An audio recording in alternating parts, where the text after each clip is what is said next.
అసలు మోక్షమును ఇవ్వగలిగిన దేవనగరి అంటే దేవతలకు మోక్షం ఇవ్వగలిగింది. మనకేమైనా దేవతలు ఏదైనా వరం ఇస్తారేమో అనుకుంటాము. ఆ దేవతలందరికీ కూడా మోక్షాన్ని ఇవ్వగలిగిన ఈ మోక్ష నగరిని వదిలి వెళ్ళడము లోపాముద్ర మన ప్రారంభము అంటున్నాడు. అంటే భార్యతో చెప్పుకుంటున్నాడు, ఇంకెవరికి చెప్పుకోలేడు కదా పాపం. ఎందుకంటే దేవతలందరూ ఆయన ఇంటి ముందుకు వచ్చారు, ఇప్పుడు నీ సహాయం కోరి వచ్చారు. ఇక దేవతలకేం చెప్తాడు ఆయన బాధ. కాబట్టి ధర్మపత్ని కాబట్టి ఆయనలో ఆమె భాగం కాబట్టి ఆవిడికే చెప్పుకుంటున్నాడు. పవిత్ర గంగా జలముచే ప్రళయకాలములో కూడా నశింపగలేని త్రిశూల అగ్రమున ఉన్నటువంటి కాశీ క్షేత్రమును వదిలి వెళ్ళవలసి వచ్చింది. అంటే ప్రళయకాలం వచ్చిందనుకోండి, మొత్తం జలమయమైన ఈ కాశీ మాత్రము ఈశ్వరి త్రిశూలము మీద నిలబడి ఉంటుంది. ఆ అగ్రస్థానంలో ఉంటాము, మనం అక్కడ ఉంటాము. అలాంటి కాశీని వదిలిపెట్టి వెళ్ళాల్సిన పరిస్థితి ఉంటున్నారు. పాపుల నుండి విముక్తిని కలిగించి, అంటే పాపముల నుండి పాపుల నుండి అంటే మనము ఉన్నవారితో కూడా ఉండాలి. మంచి వాళ్ళతో ఉన్నామా చెడ్డవాళ్ళతో ఉన్నామా దాన్ని బట్టి కూడా ఉంటుంది. పాపముల నుండి విముక్తిని కలిగించు ఈ ముక్తి క్షేత్రమును వదిలి వెళ్తున్నామంటే మనము కాశీకి మళ్ళా ఎప్పుడు వస్తామని బాధపడుతున్నాడు.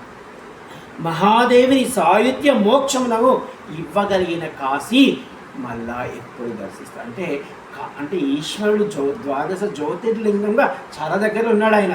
కానీ ఒక కాశీ మాత్రము ఆయన సాన్నిధ్యము పొందుతామంట. అంటే ఆయన శరీరంలో ఒక భాగం అయిపోతాం. ఇప్పుడు కాశీ క్షేత్రంలో మీకు చెప్పాను ఇందాక గణములు ఉన్నాయని, ఆ గణాలన్నీ ఈ యొక్క విశ్వనాథుడి కాశీ క్షేత్రంలో ఆయన రోమములుగా మార్చుకున్నాడట. ఇది ఇక్కడ ఆయన చెప్తున్నాడు. స్మృతి పురాణాలు అనుశాసనాలు ఈ సర్వము వాటన్నింటికి కూడా శరణాగతి అయినటువంటి కాశీ క్షేత్రమును వదిలి వెళ్ళటము ఈ చాలా కష్టతరము అని అంటున్నాడు.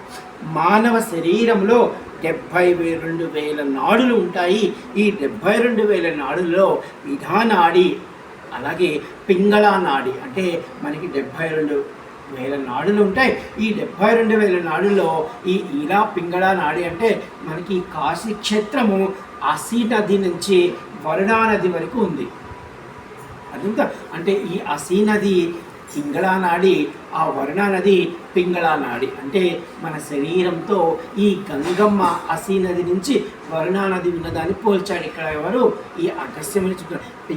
ఇది వరుణా నది అనగా ఈ 72,000 నాడులకు ప్రతీక. అంటే మన శరీరంలో ఎన్నో నాడులు అంటే నాళాలు ఉంటాయి, ఇవన్నీ చెప్తున్నాడు. ఈ రెండింటి మధ్య ఉండే ఆ విముక్త క్షేత్రము నాడి సుషుప్త నాడి. అంటే మనం ఎప్పటికైనా ఇక్కడ ఉన్నట్లయితే మనకి మోక్షాన్ని పొందగలము.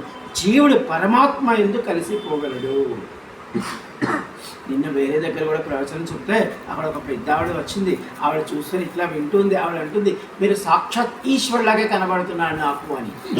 ఆ భావం తద్భవతి. అంటే ఇక్కడ ఎవరైతే ఉంటారో నేను చెప్పానమ్మా, నేను కదమ్మా, మీరు కూడా ఈశ్వరుడే. ఎందుకంటే కాశీలో అణువణువు ఈశ్వరుడే. నేను కాదు, నువ్వు కాదు, పశు పక్షాలు ఇక్కడ ఏది కనిపించిన మలినము కూడా ఈశ్వరి అంశే. అందుకే కాశీ వచ్చినప్పుడు మనం రోడ్లలో వెళ్తున్నాం అనుకోండి, అక్కడ ఏదో చూసి మనం ఇది బాగలేదు అది బాగలేదు అనుకోకూడదు. ఈశ్వరి ఇవన్నీ అనుకుని వెళ్ళిపోతూ ఉండాలి. అంటే ఇటువంటి త్రివేణి సంగమం కల అంటే ఇక్కడ చూడండి, కాశీని ఇక్కడ ఈ అగస్త్యముని త్రివేణి సంగమంగా పోల్చాడు.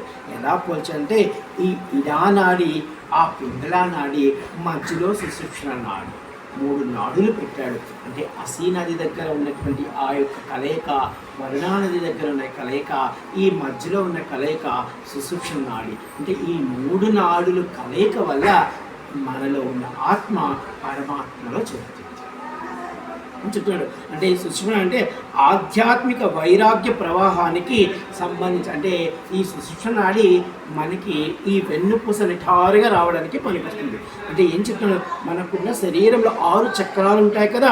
ఈ 6 చక్రాలు అంటే మూలాధార చక్రం, స్వాదిష్ట చక్రం, మణిపూర చక్రం, అవాహిత, విశిష్ట, అగ్ని, సహస్ర, ఆజ్ఞ, సహస్ర. అంటే ఈ 6 చక్రాలను ఒకే సరళ రేఖ మీద తీసుకొచ్చి ఇక్కడ మనకి సహస్రాన్ని ఓపెన్ చేసి ఇక నువ్వు పరబ్రహ్మలో కలిసిపో అని చెప్పగలిగిన ప్రతీక కలిగినది ఈ వరుణ అసి సంగమం, ఆ మధ్యలో ఉన్నది కాశీ.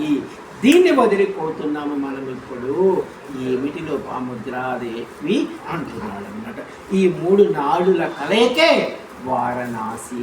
అందుకే చూడండి, కాశీకి ఎన్నో పేరు నేను చెప్పాను. ఇప్పుడు ఒక పేరు వారణాసి, వరుణ ప్లస్ అసి, వారణాసి. అంటే ఈ వారణాసిని మీరు బాగా అర్థం చేసుకున్నట్లయితే, ఈ అగస్త్యముని చెప్పినట్లు మన శరీరంలో ఉన్న 72,000 నాడులు ఆ యొక్క క్రమబద్ధీకరణ చేసి, ఇందాక నేను మీకు చెప్పాను, మన కాశీ వచ్చినప్పుడు ఇక ఎన్ని ఆస్తులు, ఎన్ని ఉద్యోగాలు, ఎంతమంది బంధువులు, ఎంతమంది స్నేహితులు, ఎన్ని డిగ్రీలు, ఇవన్నీ బిల్డింగ్లు, ఇవన్నీ వద్దు. ఇక మనం పరమాత్మ అంటాం అనమాట. ఇది చెప్తుంది. అవిముక్త క్షేత్రము ప్రాణము పోవు సమయమున.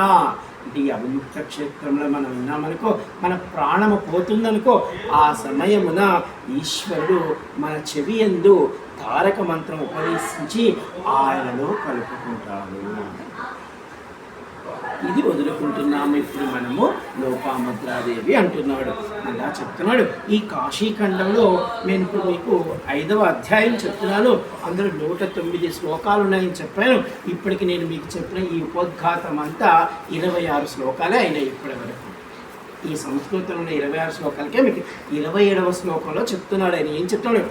ఈ అవిముక్త క్షేత్రమునకు సమానమైనటువంటిది ఈ భవన భూమండలాలు ఎక్కడా లేదు. అలా అడిగి చెప్తున్నాడు లోపాముద్రాదేవి. ఈ అవిముక్త క్షేత్రములకు సమానమైనది బ్రహ్మ సృష్టించినటువంటి భువన భాండాలలో ఎక్కడా లేదు. అవిముక్తేక్షకు శివలింగమగు మరొక లింగం మరొకటి లేదు. అంటే కాశీ క్షేత్రంలో ఉన్నటువంటి అవిముక్త లింగం ఉంది కదా, అది సాక్షాత్ ఈశ్వరుడే ఆయన ఆత్మని లింగంగా చేసి పెట్టినటువంటి లింగము ఈ